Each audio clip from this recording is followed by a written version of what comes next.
Hi everyone, welcome to the Edinburgh Festival. I am Nadia Shireen and I am going to read you my story, Barbara Throws a Wobbler.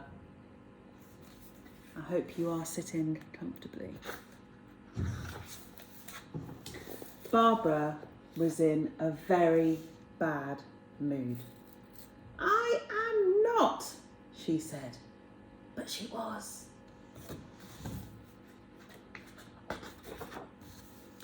It had started in the morning with a sock problem.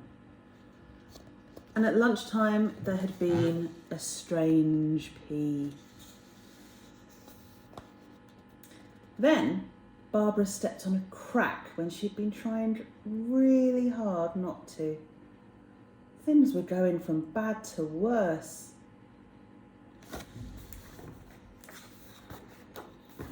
Her friends were frolicking in the park. You can see some frolicking going on there. Hi Barbara, said Martha. Come and play, said Otto. But Barbara didn't feel like a frolic. Oh dear. Looking quite grumpy there, isn't she? Of course, Barbara had been in bad moods before. She'd had huffs, grumps, strops and upsets. But today was different. Today felt like 100 bad moods rolled into one. And when another terrible thing happened, Barbara threw a great big wobbler. Do lots of screaming at home.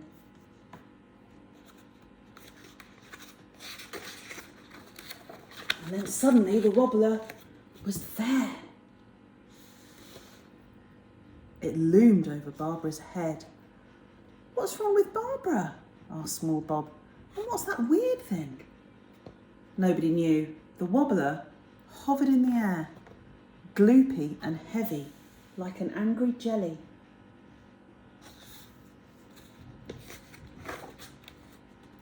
Are you okay? Asked Otto. But the wobbler didn't want to talk, so neither did Barbara. Would you like a cuddle? Asked Martha. But the wobbler was not accepting cuddles, so neither was Barbara. Barbara didn't even want any of small Bob's ice cream, which was really strange. No! Oh, poor small Bob.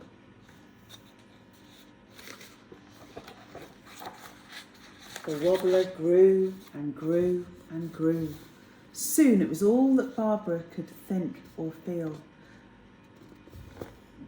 She shook her fists and gave a great big yell, but the wobbler wasn't going anywhere. What if I'm stuck here forever? Thought Barbara. Let me go, said Barbara. Let me go, said the wobbler. Rah! She shouted. Rah! Shouted the wobbler. Stinky bumhead, shouted Barbara. Stinky bumhead, shouted the wobbler. Barbara giggled. Stop copying me, said Barbara. I can't help it, it said. I'm your wobbler. You made me. I made you, asked Barbara. Yes, said the wobbler cheerfully. You were really upset and angry and sad. So here I am. Barbara had a think. It had been quite a day. Then she thought some more and she said, well, if I made you, can't I unmake you? Of course, said the wobbler, you're in charge.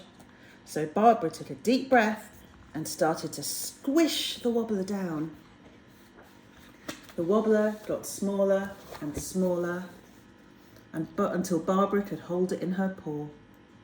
Goodbye, you strange little thing, said Barbara. Oh, don't worry, cheered up the wobbler. I'll be back before you know it. And with a pop, it disappeared completely.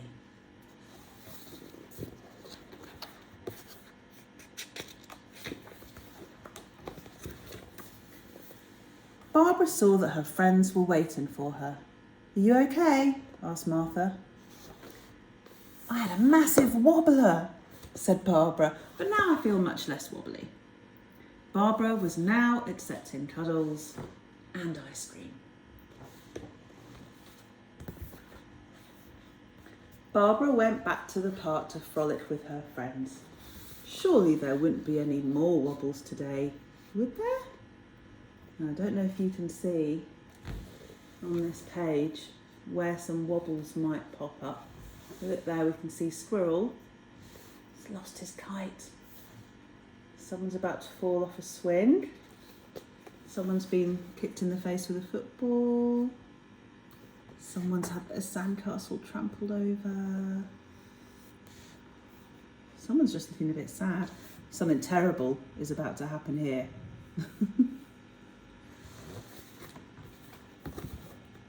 And on the last page we have bad moods, a very useful guide. Now I wonder if any of you recognise any of these bad moods. I know that I do.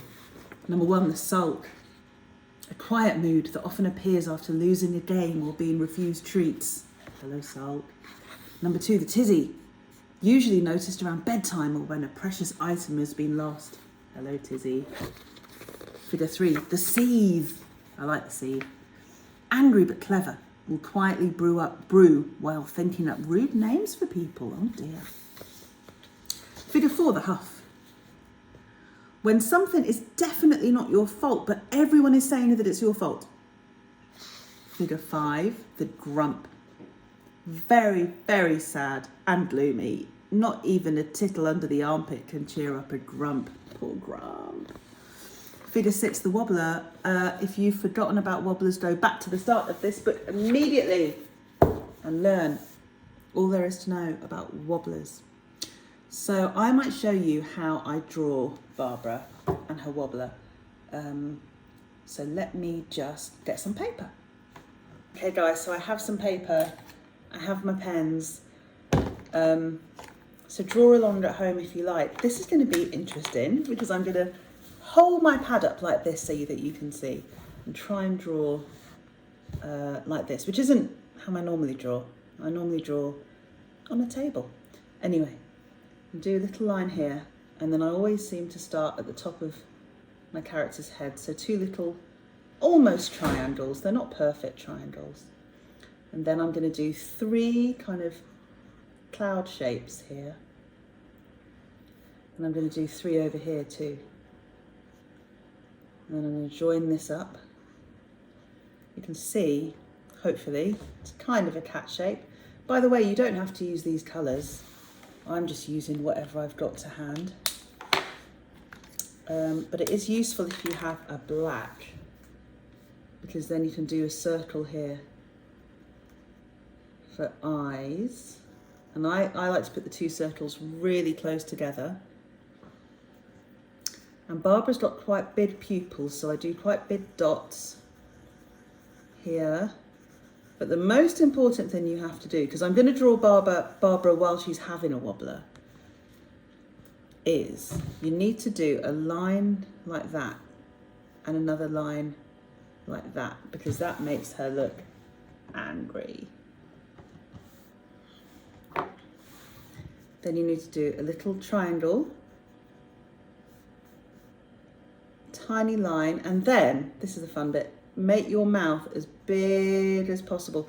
Doesn't matter if you have wobbly lines like this, because she's screaming and shouting. So do a really big mouth, colour it in black, because you know when you have a big, or not you, when someone has a massive wobbler and they are shouting their head off, and sometimes you can see all the way into the back of their mouth. It's a bit weird, isn't it? There we go. If there's room, you can do some furry bits like this, some whiskers, and then I've done Barbara in red in the book, so I will do her in a red dress here. She is holding up her arms because she is so grumpy. So let's do one arm here and one arm here. And then we're going to do a little dress shape.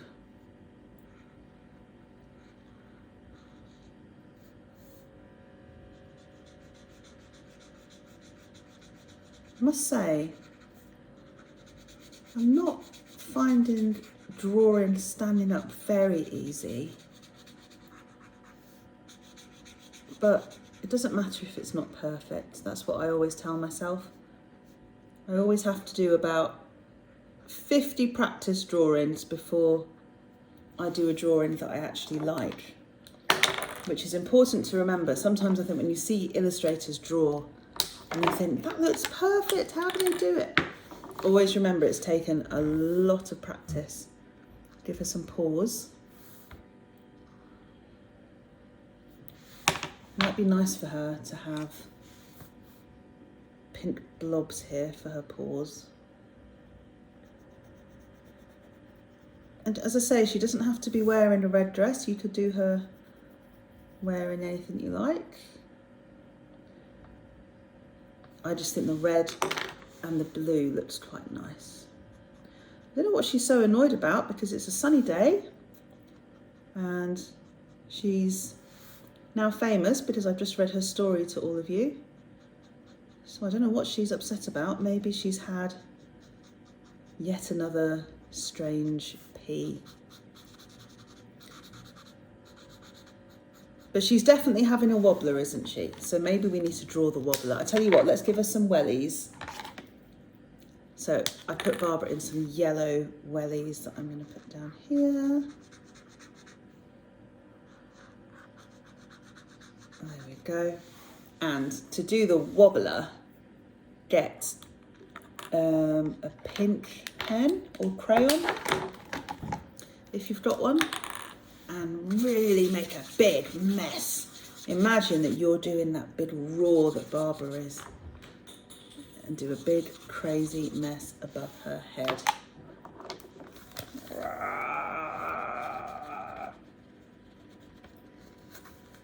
No wonder she's annoyed. Some of her body's, her head is over here and her body's over here. I'm going to make her body a bit bigger. Oh no. No wonder you're annoyed, Barbara. I chopped off half your body. See what I mean about not getting it right first time? Dear me. Anyway, hopefully that's close enough. Do send me any pictures of your Barbaras and your Wobblers. I would love to see them. My name's Nadia Shireen and this has been the Edinburgh International Book Festival. I'm so happy to have been invited and I hope I see you again really soon. Bye.